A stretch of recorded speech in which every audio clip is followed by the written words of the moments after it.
او مثلا المناعه برده مش كويسه فبيبتدي الشعر يقع. تمام.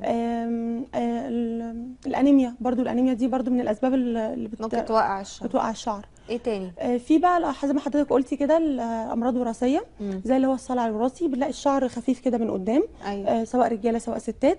ومع الرجاله دايما بياخد المنطقه اللي هي الكراونز، الحته اللي قدام دي متعرضه ان هم يخفوا، ده الصلع الوراثي. تمام، ده السبب الوراثي يعني. ده بيبقى هرمونات، بتبقى مستقبلات الهرمون اللي شغال عليها الشعر بيبقى حساسه اكتر. دكتور، انا كان شعري حلو جدا وانا صغيره، ماشي، كان تقيل جدا بس هو طبيعته واقف، تقيل جدا. فانا كنت بلعب بالبيراسول وبرش في راسي. بترش في الباراسول في شعرك؟ طب انت عندك كام سنه دلوقتي؟ لا انا دلوقتي كبرت، انا عندي 26 سنه. ده كنت بترش بيرسول جدا. بستخدم له مجموعه فيتامينات برضك، يعني بيبقى كويس. وبعد كده ايه برضك، يعني حتى لو استمريت عليها الاقيه برضك بيتقصف. اجي مثلا الشعريه تقع ما الاقيش ليها بصيله.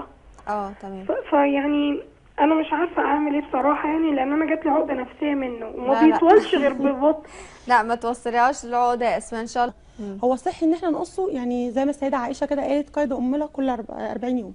40 يوم. وحاجه بسيطه ده اللي هي الاطراف يعني بس كده. لكن اقصه كل شويه دي برده مش حلوه، يعني الناس بتفهم غلط الكلام. تمام. احنا دايما نقول قصه بس، يعني ساووا بس الاطراف. دي حاجه. تمام. الحاجه الثانيه ان هي بتقول انا بستخدم العلاج وبعد كده يبقى كويس وبعد كده اوقفه العلاج.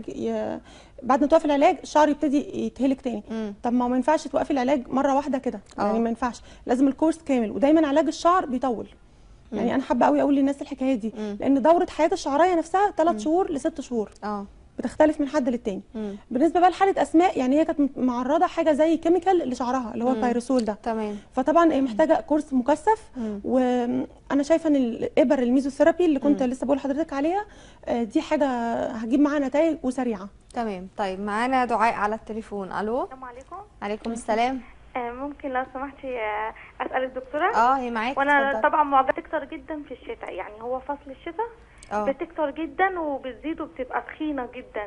تمام. يعني في الصيف ممكن تقل شويه. مكتله يا اسمها مكتله ولا منتشره؟ يعني عامله كتل في شعرك ولا منتشره؟ هي عامله كتل في شعري وبرده منتشره في. طيب الاثنين مع بعض. طيب وبعدين يعني بحس انها بتاكلني جدا، يعني عايزه احكها على طول. بتبقي عايزه تحطي ايديكي في شعرك. فده بقى نقول موضوع القشر. طيب يعني علاجه ايه عامه يعني؟ هو فعلا هي قالت صح، هو بيكتر في فصل الشتاء. دايما يعني ممكن يبقى الشعر دهني اصلا فتلاقيه فيه شعر طول السنه فيه قشره، بس في الشتاء بقى بتبقى فظيعه عشان كده. وممكن يعمل كتل زي ما انا سالتها كده. طبعا غلط جدا على الشعر، لان هو بيوقع الشعر بقى. هو زي ما تقولي كده بيقفل على يعني على ان الشعر يتنفس. ما بيدولوش اي فرصه ان هو ياخد هواء. فطبعا لا، كوصفه طبيعيه احنا ممكن نستخدم الخل كل يوم بالليل، او حتى يعني تنام بيه يوم كامل وبعدين تشطفه. شامبو عادي خفيف، ما يكونش بقى الشامبو بالعسل والبيض والحاجات، حاجه خفيفه بس يعني. طب الخل يعني متضاف عليه ميه ولا خل سك كده؟ لو هتسيبه كتير يبقى متضاف عليه ميه. لو هتشطفه شطفه كده اخر الشاور يبقى مره واحده من غير ميه، وبعدها تنزل على شعرها ميه. تمام. في بقى حاجات تانية، ادويه تانية بتدهن كل يوم بالليل. بس لازم نبقى عارفين ان دايما علاج القشره بيخلي الشعر ينشف شويه. فاحنا يعني مضطرين ان احنا نستحمل فتره كده لحد ما الدنيا. سمعت حضرتك قبل كده اتكلمتي عن الحقن اللي هي مضاده للاكسده للتشويه، وبنتي الكبيره 4 سنين ونص. فهم الاثنين شعرهم مموت جدا، فكنت عايزه بس لو حاجه تكون مهما تكون غاليه مفيش مشاكل، بس تعالج لي الموضوع ده من اصله، يعني مثلا من بدايه الشعر، مش اللي هو حاجه موضعيه. طيد حاضر، انا بشكرك على اتصالك جدا. طيب موضوع الحقن بقى ايه ظروفه؟ موضوع الحقن ده يعني لا، مش موجود في الصيدليات وما بيتباعوش 6. والناس من كتر ما يعني حقن الاكسده دي يعني زي ما بنقول كده قلب الدنيا يعني. اولا هي بتقوي المناعه وبتحسن وظائف الكبد، بتعمل حاجات كتير قوي. فالناس ابتدت تتجه لها، ولقينا ان هي بتوحد لون الجسم وبتبيض.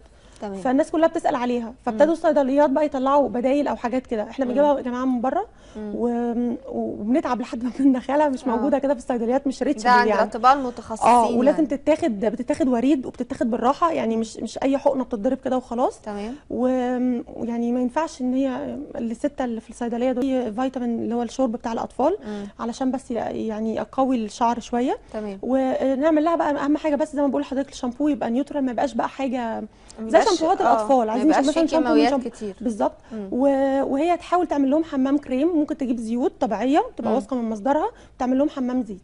تمام. والزيت بالذات لازم تعمل حمام زيت، عشان الناس بتحطه على شعرها بينشف وبيزود القشره، ووحش جدا، لازم تعمل حمام زيت. تمام. طيب انا عايزه ارجع تاني لموضوع القشره برضو، اسبابه ايه؟ يعني مشكله القشره تقول لك ايه، انا عالجت شعري انتهى فتره القشر ورجع تاني، فهل هو يفضل بقى مستمر طول العمر؟ لا، يعني مثلا نفترض ان انا مثلا دلوقتي شعري دهني، ما ينفعش بقى انا اسيب شعري لحد ما تبقى تطلع القشره. يعني انا عالجته دلوقتي وقعدت مثلا شهر، ما ينفعش بقى خلاص بقى، يعني لما تبقى ترجع تاني وتكتر تاني اعمل كده. طب ما انا مره في الاسبوع اشطف شعري بالخل، او مره كل اسبوعين، حتى حاجات طبيعيه يعني، حتى مش لو حاجه خفيف او حتى لو حاجه يعني. خفيف. بس تركيبه مثلا مره بالليل احطها، ما فيهاش حاجه يعني برضو يعني. بالظبط كده. في برضو حاجه تانية بتبقى موجوده في الشعر والناس مش عارفينها، يا تينيا يا صدفيه، اللي هي بقى بتبقى